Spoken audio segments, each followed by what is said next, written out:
E a mesma coisa acontece para a temperatura, certo?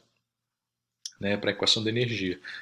Na resolução do problema, eu não preciso, a priori, saber qual é o perfil de temperatura. Eu sei qual é o perfil de temperatura no sentido, a função matemática que descreve o perfil de temperatura.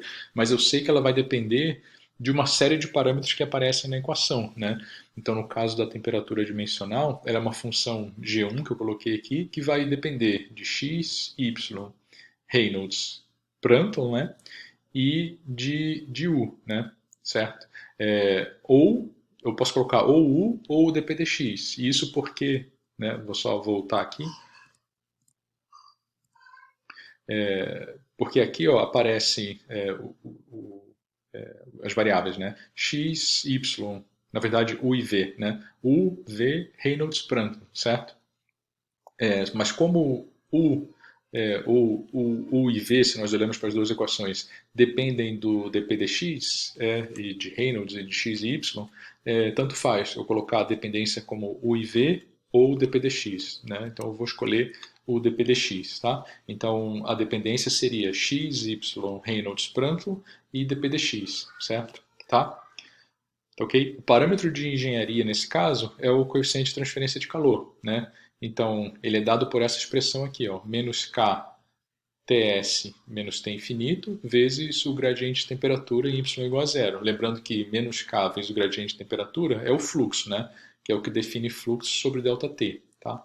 Então, se nós substituirmos as variáveis adimensionais aqui, ó, vocês vão ver que na hora que eu substituir o t pelo t estrela, vai sobrar lá um t infinito menos ts, multiplicando aqui. Esse t infinito menos ts vai cortar com esse ts menos t infinito e vai levar esse sinal de menos embora, certo? E aqui também eu vou ter o y substituído pelo L vezes y estrela. Então vai ficar esse L aqui. Então o que eu tenho de fato, né, para definir o H, é K sobre L, o gradiente de temperatura adimensional. E aí vale o mesmo raciocínio feito anteriormente quando a gente falou da velocidade. Né? Quando nós falamos da velocidade, a derivada da velocidade era uma função f2, aqui a derivada da temperatura vai ser uma função g2, mas como eu estou olhando para um y especificado, a dependência com relação a y cai fora, certo? Então, o meu gradiente de temperaturas adimensional vai ser uma função de x, Reynolds, Prandtl e dp dx. Tá?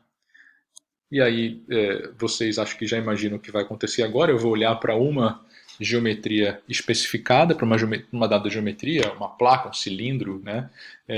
Nesse caso, a dependência com relação ao dpdx vai cair fora, porque quando eu fixo a geometria, a variação da pressão, né, ela vem, a dimensional, ela vem do que ocorre na corrente livre pela equação de Euler. Então, a dependência na camada limite vai deixar de existir e, portanto, o meu H, né, vai ser K vezes K sobre L vezes aquele gradiente de temperatura adimensional, que vai ser um G2, certo? Mas se eu passar o L e o K multiplicando o H, eu chego num novo número adimensional, que é o chamado número de Nusselt, certo?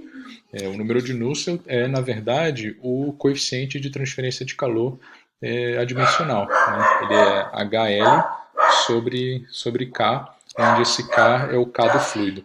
Então, o coeficiente de transferência de calor adimensional, assim como o coeficiente de atrito, que é um adimensional, ele é uma função, no caso aqui G2, né, no caso da velocidade é uma função F2, que depende de x, Reynolds e Prandtl para a temperatura. No caso da velocidade, era somente x e Reynolds. Né? Mas agora, como existe o número de Prandtl na equação da energia adimensional, a dependência com relação ao número de Prandtl aparece ali também. Tá?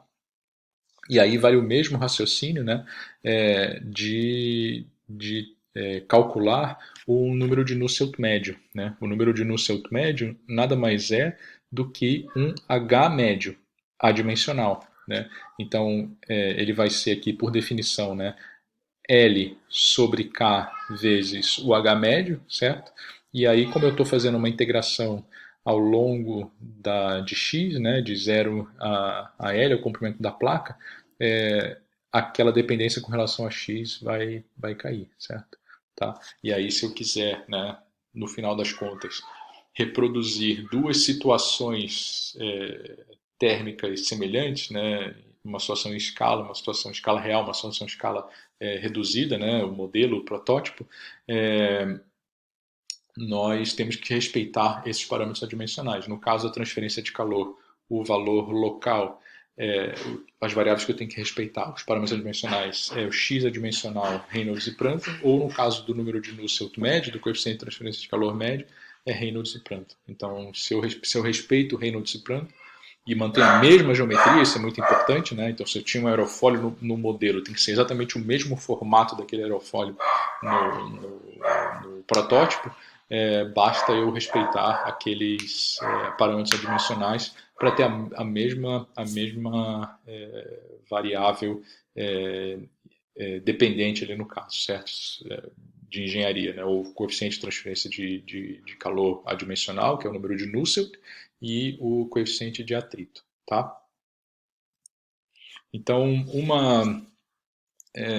uma coisa que eu gosto de comentar, né, é que a gente vai ver a partir de agora expressões para calcular o número de Nusselt, por exemplo, né, que nada mais é do que o H médio adimensional, mostrando uma relação de dependência, né, uma relação funcional com relação ao número de Reynolds e ao número de Prandtl, mais ou menos dessa forma aqui, dessa forma geral, né, uma constante Reynolds elevado a um expoente e número de Prandtl elevado a um expoente, né?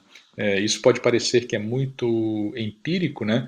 Mas na verdade existe todo esse raciocínio calcado na forma funcional das soluções para demonstrar que na verdade o H dimensional, ou seja, o número de Nusselt, depende do número de Reynolds, depende do número de Prandtl, né? Tá? De fato, né? Tá? Então isso aqui não de empírico, de puramente empírico não tem quase nada, porque a gente vai ver mais para frente que até esses coeficientes M e N aqui, eles têm uma razão de ser, tá? Eles não são simplesmente parâmetros empíricos, tá? Determinados empiricamente ou sem um raciocínio físico, sem um significado físico forte por trás, tá bom? É isso aqui para essa sessão.